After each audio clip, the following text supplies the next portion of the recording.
여러분 반갑습니다. 시촌입니다. 오늘은 여러분과 귀농 이야기를 한번 해보려고 합니다. 귀농 이거 해도 되는 것인가? 귀촌 말고 귀농이요. 이런 말씀 하시는 분들이 계십니다. 나중에 시골 내려가서 농사나 짓고 살지 뭐. 농사나요?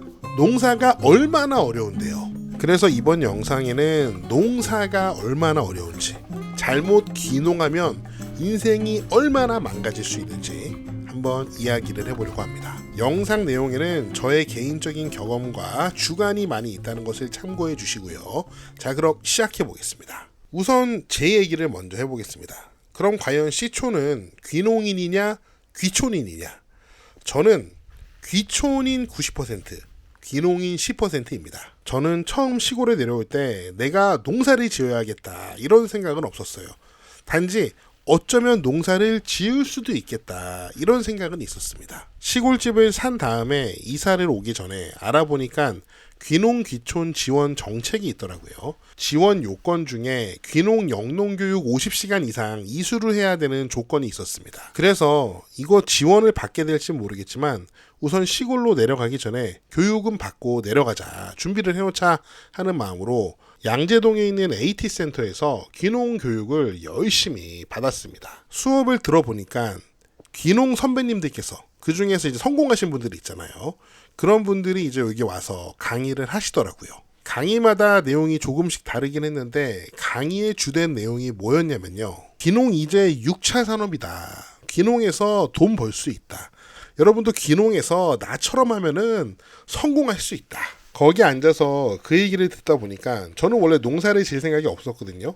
그런데 제가 막 기대가 생기더라고요. 그래서 집에 가서 저희 아내한테 여보, 내가 강의를 들었는데 농사 지어서 돈 벌 수 있대. 큰 돈도 벌 수 있대. 나도 가서 농사나 줘볼까? 이런 얘기를 제가 하고 있더라고요. 바람이 든 거예요. 헛바람이 든 거죠. 아무튼 시골에 내려와서 저도 농사를 짓고 있습니다. 거창하지 않은데요.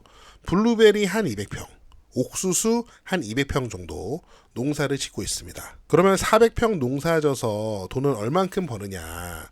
거의 돈을 못 번다고 보시면 됩니다. 블루베리는 지난 몇 년 동안 나무를 키우느라 그냥 저희 아이들이 따먹는 수준이었고요. 옥수수는 저희 가족 조금 먹고 가족이나 지인들한테 조금 보내준 다음에 남는 것들은 제가 인터넷으로 팔았는데 매년 다 팔리긴 합니다. 품절이 되는데 200평을 혼자 수확하는 게 너무 빡셉니다. 이게 200평이 작은 땅이 아니에요. 옥수수 여름에 수확하잖아요.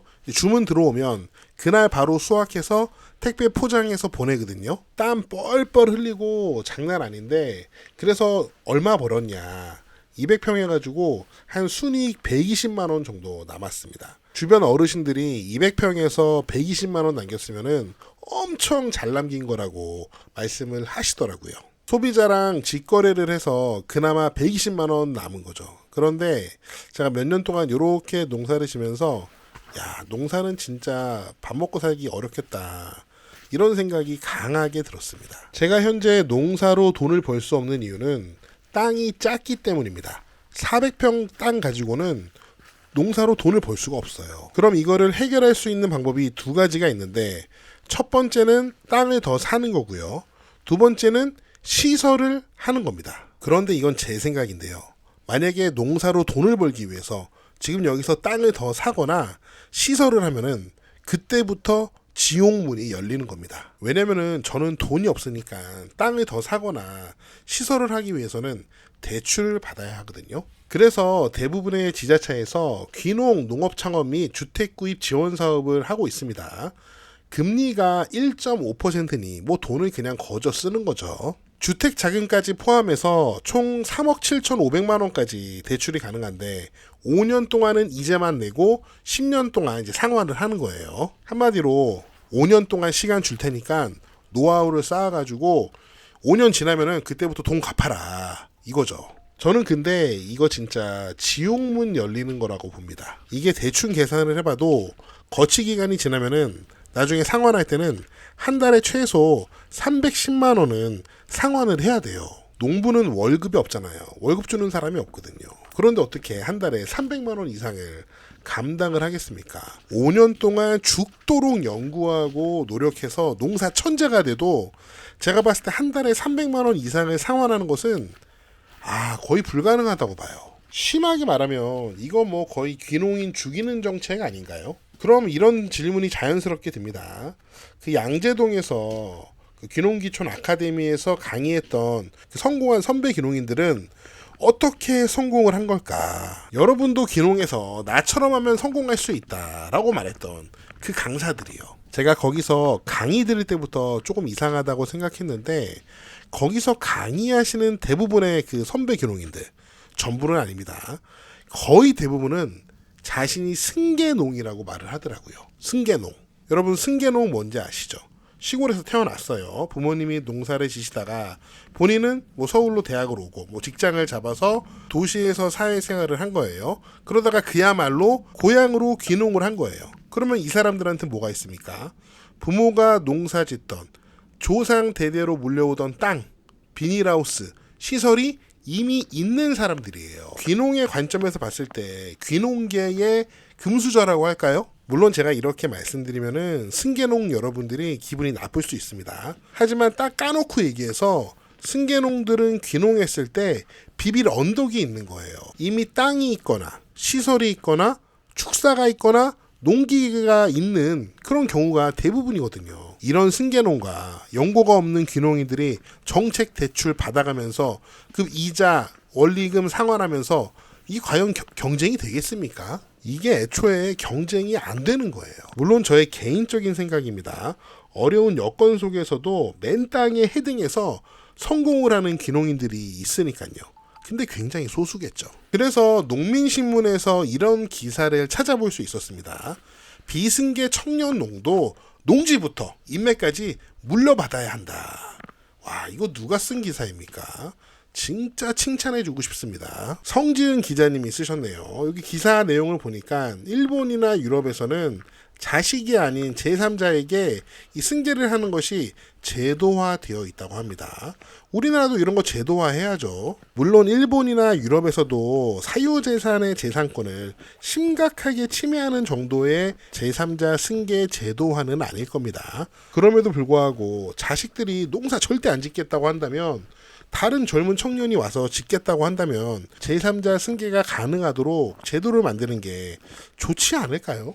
바람직한 것 같은데 제 생각에는. 아무튼 현 시점에 우리나라는 이런 제도가 없기 때문에 승계농이 아닌 사람이 정책 대출을 지원받아가지고 귀농을 하는 것은 저는 진짜 도시락 싸서 말리고 싶다 이런 생각입니다. 그래서 저는 저처럼 시골에 살고 싶은 분들은 귀농이 아닌 귀촌을 추천하고 싶습니다. 시골에 온다고 해서 꼭 농사를 지을 필요는 없습니다.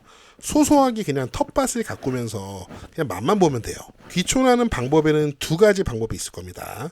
첫 번째는 농사 말고 다른 일을 하면 됩니다.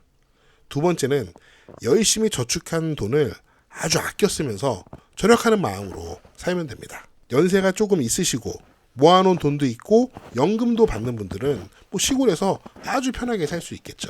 젊은 분들은 시골에서 일자리를 구할 수 있습니다. 우선 지역 선택을 할 때 조금 일자리가 있는 조금 관광객이 많은 그런 동네를 선택하면은 일자리를 구할 수 있어요. 인구 감소폭이 너무 심한 면 단위 인구가 1000명 겨우 넘는 지역, 이런 깡촌에는 일자리가 없습니다. 그리고 조금 눈을 낮추면 됩니다. 그러면은 시골에는 일할 젊은이가 없지 시골에는 일자리가 없다 이렇게 말할 수도 없습니다 사실. 그리고 집도 사지 말고요 월세로 살면 돼요. 월세 구하는 게 어려울 수도 있는데 지자체마다 지자체 홈페이지에 가면은 직거래할 수 있는 페이지들이 있고요. 그리고 그 지역의 당근마켓을 보면은 월세에 많이 올라와 있습니다. 그런 거 찾아봐서 가서 한번 집을 보면 되죠. 당근마켓에서 저희 동네에 올라온 월세 물건들을 찾아봤습니다. 굉장히 다양한 월세 물건들을 확인할 수 있었습니다. 와, 이러다가 부동산 다 망하겠네요. 결론적으로 저는 승계농이 아니라면 귀농을 그렇게 추천하고 싶지 않습니다. 그냥 귀촌에서 농사는 농업인의 혜택을 받기 위해서 작게 짓는 게 현실적인 것 같고요. 평생 농사를 지은 시골 농부들도 농산물 가격을 잘 못 받아서 항상 난리거든요. 농사 쉽지 않습니다. 네, 제가 준비한 내용은 여기까지고요. 여러분은 귀농에 대해서 어떻게 생각하시는지 여러분의 다양한 의견을 댓글로 남겨주시면 감사하겠습니다. 저는 다음 영상에서 더 재미있고 유익한 내용으로 돌아오겠습니다. 여러분, 시촌 어게인!